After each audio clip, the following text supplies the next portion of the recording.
The Russian state circus company presents a documentary project, Animal Training Techniques of the Russian Circus.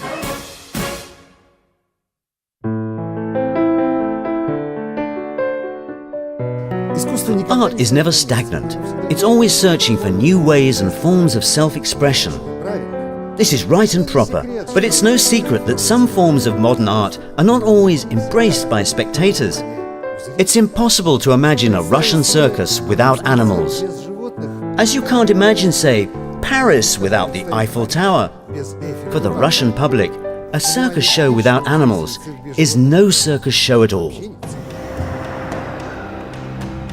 Hunting, trading and agriculture would never have existed without domesticated animals and their trainers. Let's just say that perhaps we have forgotten about the great contribution animal trainers have made to world culture.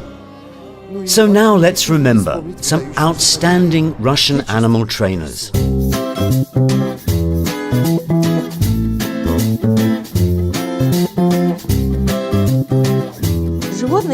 Animals are the most important part of every show in the Russian circus. The artistic traditions can change, but we couldn't imagine any circus without animals. And, most importantly, our spectators couldn't imagine a circus without animals. Nikolai Karpovich, hello. Hello. You're a very famous animal trainer, and we would like to ask your expert opinion. Who among the nation's animal trainers can Russia be proud of? My idol, when I began my career, was a star who's a role model for me even today, and her name is Irina Nikolaevna Bugrimova. Actually, I'm a student of Alexandrov Fedotov, another animal trainer who is also outstanding. Thinking back to the USSR, and now Russia of course, our most famous animal trainers are Margarita Petrovna Nazarova,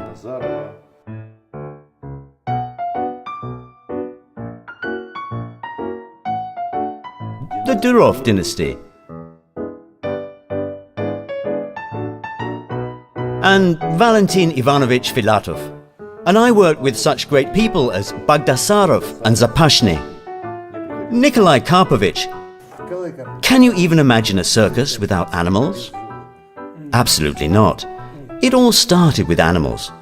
Way back when the buffoonery show's tradition started, nobody knows when, they used dogs, goats, bears, and even roosters in their shows. Bears were also the most talented performers, very artistic. The entire animal training tradition in the circus started with bears because they're so human-like. Originally, the Russian circus, like any other circus show in the world, was created as an animal show. In the beginning, there were horses, and then other wild animals were added. Later, when it was necessary to clean the arena after the horses, red clowns were brought in to entertain the audience between the acts. After that, tightrope walkers came along, also to draw the audience's attention away from the ring.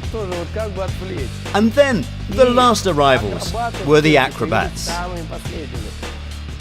Today, you often hear appeals to stop using animals in the circus. For instance, in Cirque du Soleil, there are no animal trainers at all. What do representatives of the traditional circus school think about this? They should call themselves something different. Perhaps the Du Soleil show, not Cirque du Soleil. Since ancient Roman times, all circus shows have had animals in them. What they perform is a theatrical acrobatic circus show, but not a circus show in its traditional meaning. Besides the one in Moscow, there are 42 other circuses across the country, not including big top travelling shows. Spectators across the country adore the circus, and it's the animal shows that they really like. Children and teenagers would never turn up just to watch acrobatic performances. They wouldn't understand what a circus was without animals. A curious fact is those people who promote the idea of the circus without animals have never taken care of any animals themselves. In most cases, they don't have pets at home, and they don't have any experience of taking care of and being responsible for an animal. They don't pick up animals in the street, and they have never saved an animal's life. Their homes are empty and soulless.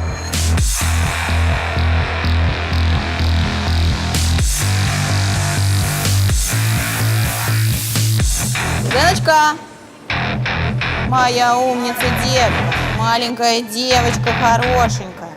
Давай скорее, на. Ай, молодец. Ай, какая киса красивая киса. Умница, такая смешная. The Russian circus has traditionally taught us to love animals, even in the concrete jungle of the city. And how do you build your relationships with your animals? Are they like family members for you, or just a job? They're like pets for us. We take care of them and train them. They love us back, and we feed them. Gradually, the animals get used to the routine, and then some elements of training appear, and after that, the real joint work begins. What is the relationship between a coach and his student? It's the same way with our animals. From the very beginning, you are their teacher. Right now, our kids are 9 months old, and they've just started their first grade. It is the beginning of their school program, so to speak. They begin to understand that here is a stool, and this is a beam, and this is what you must do to get food. I'd like to warn you, don't start working with animals if you don't love them. The animal should understand what your role is. The animal pays attention to the trainer to understand what they can do, to know exactly where their limits are. No biting. Most of us would probably be scared to death of being so close to such a large animal. You must admit that the profession of animal trainer involves considerable risk. Of course, I have to be on my guard. Besides, I'm a woman, and I'm also a person who wants to live and enjoy life. But while we always have a little bit of fear, respect, we never panic. We've been working with these animals for many years, and we've achieved a very high level of understanding with them.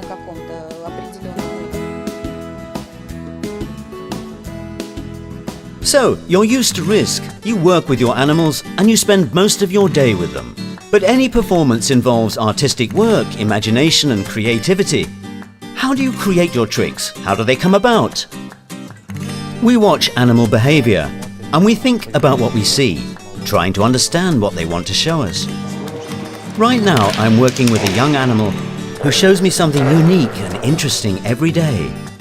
First, you see an element you can work with, then you add to it, and then it turns into something unique.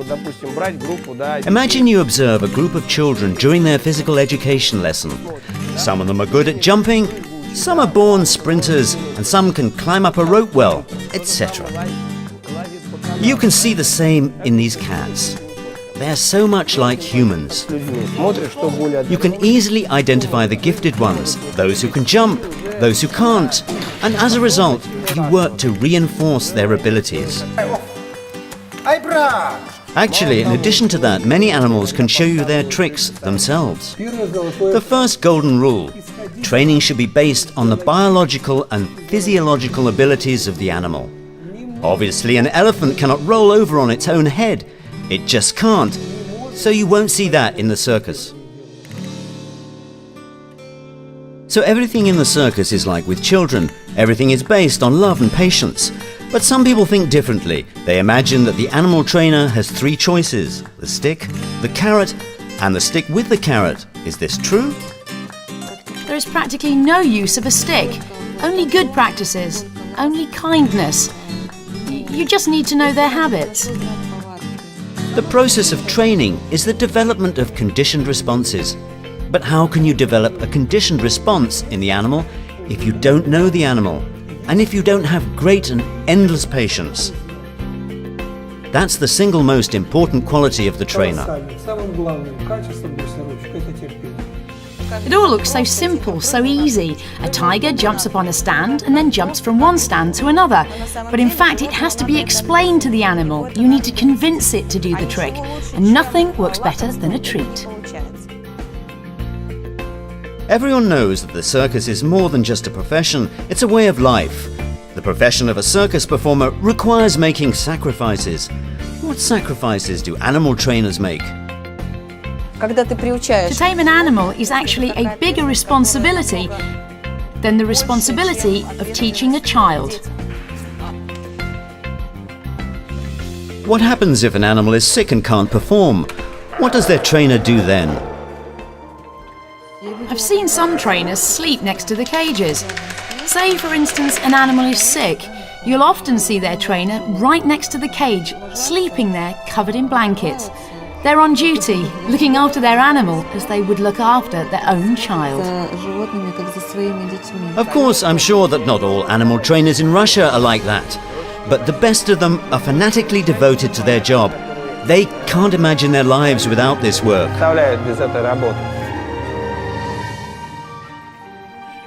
Recently, there have been many reports in the press and social networks about the hard life of circus animals. If everything is as good as you say it is, what's the reason for this negativity? In most cases, these articles and reports are commissioned by certain organizations that either do serious business in this field or are directly interested in promoting the idea of the circus without animals. Those who want the idea of the circus to be associated with certain well-established brands. In all the years that I've worked in the circus, I've never seen people maltreating animals. I'm saying this not because it's on the record, but because it's the God's honest truth. It's only in traveling circuses that they neglect the health of the animals. Professionals take good care of their charges. And what of the Russian state circus training? Is it humane? You aren't afraid of showing animal enclosures and what's happening backstage, are you? No, I'm not afraid. On the contrary, it's all very safe. Now we've set up CCTV cameras in many circuses where the animals live, where they're fed, and we also put cameras in the halls. We offer our spectators the chance to come to our rehearsals with the tigers. You're welcome to stop by if you have 5 or 10 minutes of free time, so you can watch.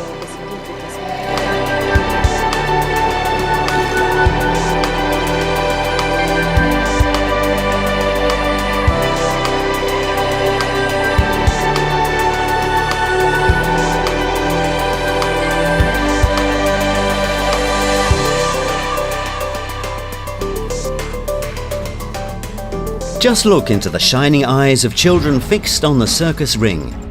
Where else can city children see animals and really understand that they are clever creatures? What would we and our children lose if animals disappeared from the circus?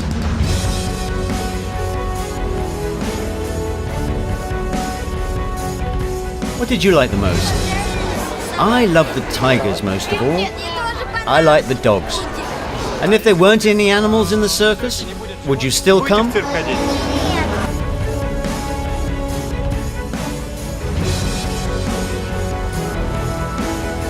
Yes, of course we have a few problems. It'd be strange and frankly irresponsible to claim that everything's always okay. The most important thing is that we realise a problem exists and then we look for solutions.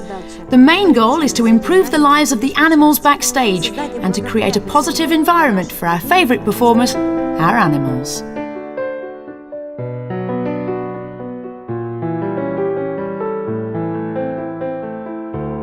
Some Russian animal trainers are recognized all over the globe as leading professionals. But none of them would get such fabulous results if they treated their animals only with their whips and sticks. It's only through love, good care, and true friendship that we get the chance to enjoy the most remarkable circus acts.